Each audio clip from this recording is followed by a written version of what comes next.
Howdy. Welcome back to Dion Talk. You can go broke buying cheap. I hear this. I understand it. Mike says this often, but it actually took me a while to get my mind wrapped around.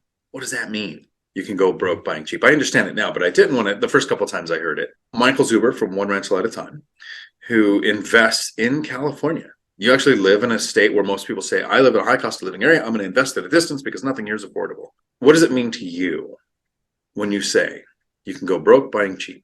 Well, doing this for 22 years and really been helping people for 15 or so years, I have had many friends in my network who make good money, right? I was in software sales. I routinely bumped elbows with people who, on the low end made 400 grand a year, right? So income was not a problem in my circle. And when you have success doing something, others like to copy it. And, so we had lots of these conversations. And I remember many conversations going, hey, I don't want to invest in California because of this or that reason. I'm going to go to X state. And it always was because it was cheap. The price of a unit means absolutely nothing. It is at best a single variable in a multi-variable equation. When you make a decision because something is cheap with no other data, the chances of making a financial mistake are gargantuan. Of the people that in 2010, 11, 12, when I was writing on BiggerPockets that went out of state, all of them lost their ass because they didn't do the work. They didn't build a network. They simply went online. They had their California mindset or their W-2 or whatever. They thought they were smarter than all the locals. And they bought a lot of garbage on the wrong side of town or maybe one or two streets the wrong direction. And they all lost money. Some of them lost the property, but all of them lost money. When I hear I'm going out of state because it's cheap, it is a gigantic red flag because cheap's not the reason, right? It's not about the price. It might be about the return, but that's not the price. Really, when I hear it today, all of my brain translates that to is you're being lazy. That's what it really translates. Lazy and risk. There's a couple ways of looking at this. The first is I live in an area where houses are, $400,000. So people say, I want to buy in a place like Gary, Indiana, where houses can be $30,000. And that new investor who's thinking, okay, I can't do the down payment on a $400,000 house, which is going to be, if you're owner occupying, $30,000, $40,000, right? You're in the kind of the same range and now the houses in Gary are 80, 90. So don't go shopping there for 30,000, expecting that to be the thing if somebody's looking for that market, right? Well, it's hard to get lending under 70,000 on a mortgage. So you end up sometimes having to go hard money or all cash. So you need the amount of money that you would have needed for the down payment on the 400,000. And then people say, well, I wouldn't want the debt of the 400,000. And it confuses everyone when I'm talking about this because I always say, I wish my properties cost more. Because I was investing for yield. And while price is a part of the calculation, the higher the price, in my area, the easier it is to get the better yield than on the low properties. You might get what sounds like good cash flow. So, and I reference him a lot because he's got a great strategy. Millennial Mike lives in an expensive area. He's outside of Seattle and he house hacks. So that's the one reason why I don't actually pick on him is he's at least house hacking the high cost of living area. But then he buys in Gary, Indiana. And I hear a lot of people talk, just like you said, I'm going to invest out of state because my area is too expensive. So they look for a cheap market. If Millennial Mike had gone to Gary, Indiana and said, I live in Seattle, I want to buy a house, agents would have sent him the worst deals that all the local investors passed on for good reason, and he would be losing money. He did it the smart way. He met somebody that is a mentor that he trusts, had worked in the same field as him, had a system in place, invested there, purchased properties, and is successfully buying properties in a market that's at a distance. But here's the thing that I want people to think about. When you look at the two strategies, not that one's better than the other, it's why, even though I know Millennial Mike, so I could go, hey, I want to invest where you do. I want to use your systems. We're friends that way, right? I don't, because he's getting in a cheaper market, maybe $250 a month in cash flow on a rental. And in my area, I get $1,000 a unit. So my duplex is a little over $2,000 on a duplex cash flow coming in. So one transaction, one property to manage, one income to track, one or two tenant turnovers versus the 8 to 10 rentals you would need in Gary, Indiana to come up with just the cash flow from one rental in a more expensive area. So yes, you can definitely go broke going, by buying cheap, because it's going to take more transactions. There's more chance for buying bad deals. You're especially if you're buying in a market where you're not there handling the day to day. So I'm not saying at a distance investing isn't the right way to go. I'm just saying I wouldn't invest at a distance because it's cheaper.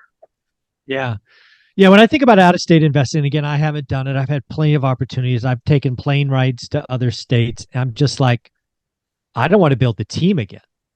Right. Understanding a market and yield and all of that is clearly a process I'm very good at. And I can learn any market across the country and probably the world. But when you go out of area, it's about building the team. That's another level of work and effort. And once you earn financial freedom, my motivation to do that work again, not very high.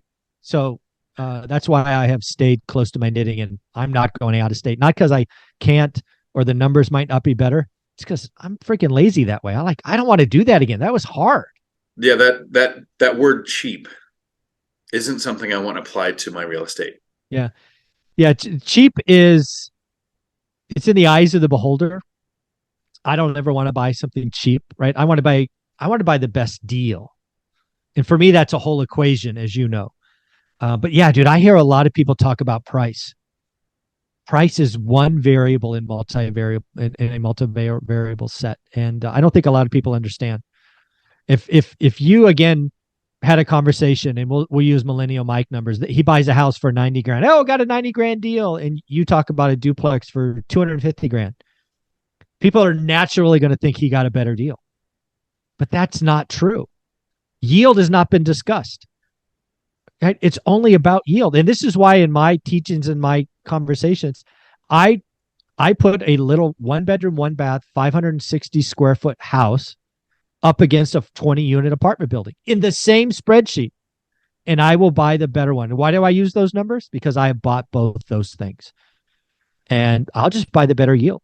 It's not about price. It's multi-steps. No, a lot of people focus on price, especially in times like this where people say prices are so high. They've been so high for the last 7 or 8 years that they're above 2008, and it has to crash. It's not sustainable. It's not affordable. And now with remote working, affordability is kind of skewed. People don't actually know what the median income in an area is, and we probably won't until end of this year, middle of this year. It's the Schrodinger's cat of assets, and you nail it every time. We get the question that comes in.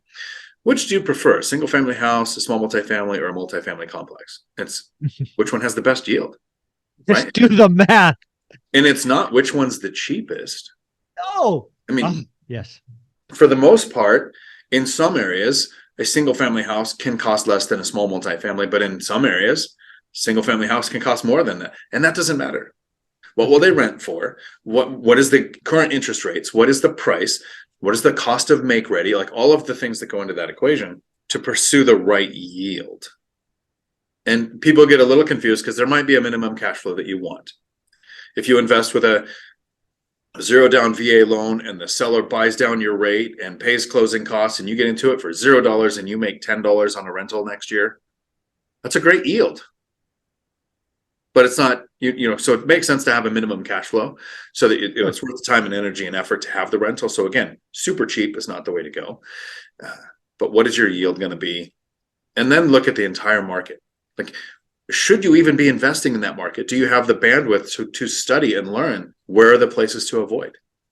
Right now, a lot of people, if they follow population trends, are thinking Florida is a great place to invest. So I'm going to look at Cape Coral, and then they'll look at a price. And there's a couple of factors that if you're looking at Cape Coral, and this is just one town in one state that I know two things about, that if you don't know these two things, you can't invest there successfully.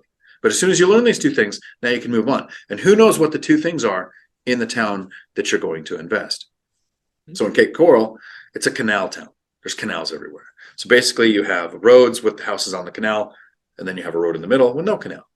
You're literally talking a $300,000 to $500,000 difference in the houses based on waterfront or not.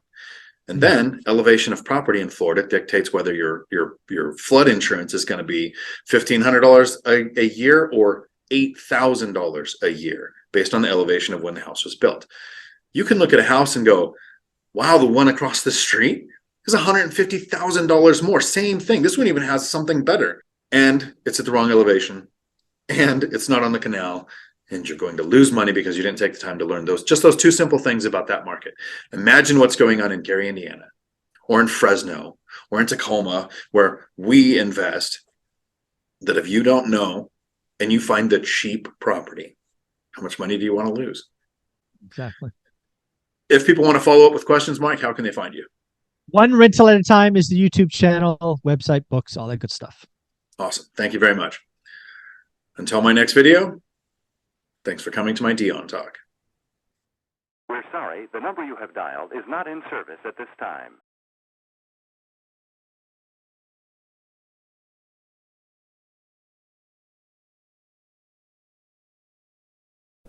But not today.